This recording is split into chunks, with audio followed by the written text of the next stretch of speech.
Hi, welcome to the channel. So when we're going through mini roundabouts, first thing you've got to get into your head on the ADI part 3 is that mini roundabouts are completely different to normal roundabouts.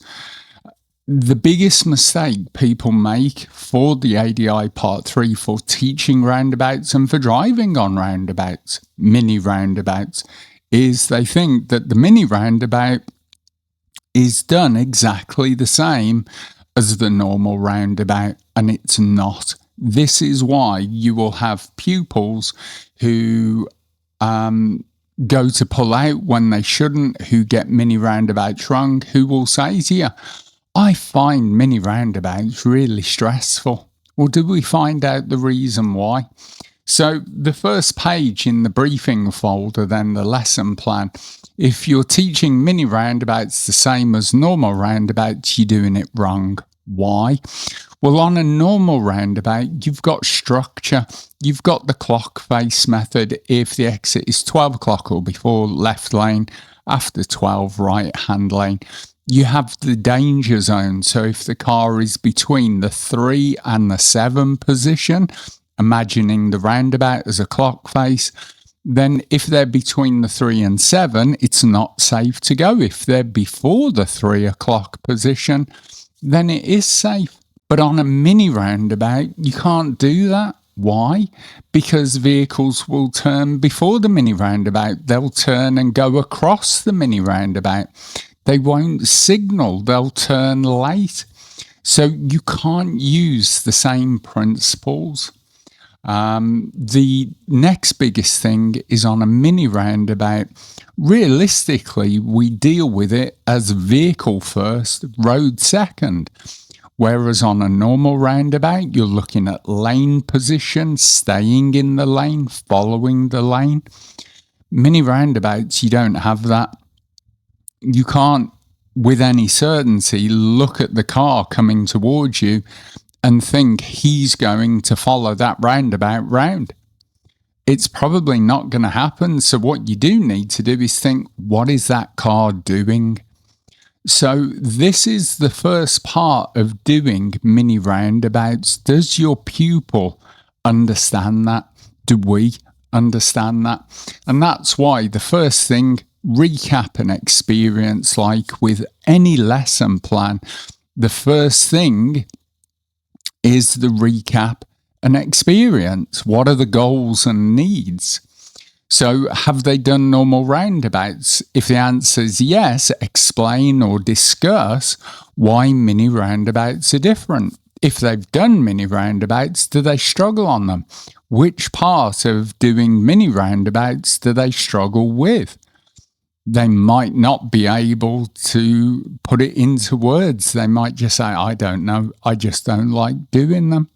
Well, then we can break it down and help them to find out. Then we go on to the goals. So by the end of today's lesson, should be able to identify a mini roundabout, understand the rules of priority, apply MSPSGL on approach. Whatever their problem is, that's the goal. Remember, a goal needs to be smarter, specific, measurable, achievable, relevant, time constrained, evaluated. So during the lesson, are they reaching the goal? And then reflected upon at the end. So then let's break it down then as if they don't know how to do it. So first and foremost, as it says, explain why mini roundabouts are different from normal roundabouts. And then how do we do it? Well, let's do it as a quick recap. The first is to identify. Now, do they know how to identify there's a roundabout coming up? It sounds daft, but how many times, perhaps as a trainee, have you had to hit the dual controls because your pupil was just about to drive over a mini roundabout they didn't know existed? How many times have they gone to go when there was a car coming round and they didn't realise it was a mini roundabout? So ask simple questions. Do you know the difference with mini roundabouts and road signs? Do you know how you tell? So do we have the giveaway markings? Do we have the blue disc? Do we have the normal red triangle for roundabouts? Do we have the giveaway triangle on the floor? Do we have the broken white lines on the floor? They need to be able to figure that out first. Second thing then, once we've identified it, is it an open or a closed junction? Because that makes a huge amount of difference. If it's a closed junction, there are buildings, bushes, brickwork, or vehicles. You can't see what's coming. We know we're going to go dead slow or stop. If it's an open junction, gives us a better view, so we might not need to slow down. The third thing, and this is the bit that so many people ignore, is the position of the roundabout or the position of the mini roundabout. You see, if it's in front of us, that means we've got to go a lot slower. So let's go down to the next page. So first of all, the position of the roundabout, if it's offset slightly to the side, it means we don't need to slow down as much. We can keep going. However, if it's in front of us or straight ahead of us, we know we've got to do more steering to get round it. So therefore, more steering equals less speed. So what's the position of the mini roundabout? Then the observations. Well, on any roundabout, if you took the roundabout out, what would you be left with? 9 times out of 10, a sort of crossroads. So minimum observation, right ahead, left ahead, right. Do they do that? So right, is there anything coming? Ahead, is there anything that's already turning? So in this second picture at the top there, as we've said, with mini roundabouts, they can cut across the mini roundabout before they get to it. So looking ahead is important. Looking to the left, are there cars parked? Are there pedestrians crossing? Is there traffic that hasn't cleared? You need to know all of this, then back ahead. So the car that was a good distance in the first picture now is completely over the mini roundabout, so you've got to give way to them. Like on this picture here, again, looking ahead, the car is turning before he gets to the mini roundabout. If you're just looking right, or you're telling your pupil to look right, you're setting them up for a fail. And we're looking back to the right because the vehicle coming from the right, again, might not follow this track through. He might just go straight across. Again, what's the position of the vehicle?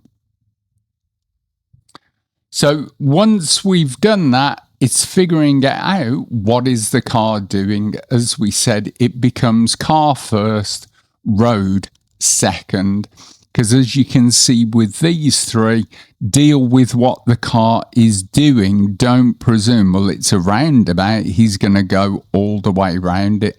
He might not even get to it before he turns. As we've said, if it's closed junction, got to come up, stop, right ahead, left ahead, right, creep out slowly, make sure that it's clear to go, because as you can see, they might be driving over the top of the roundabout. It might be a closed junction you can't see. Could be cars parked on the left.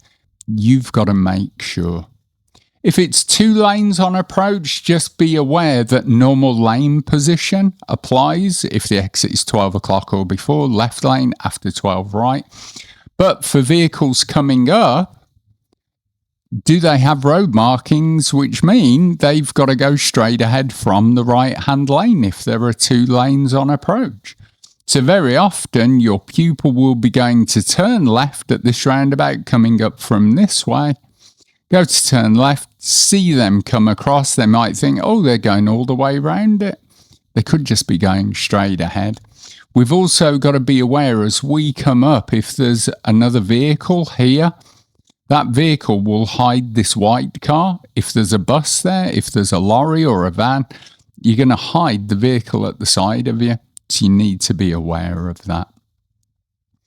Double mini roundabouts. Well, the key to this is just dealing with one roundabout at a time.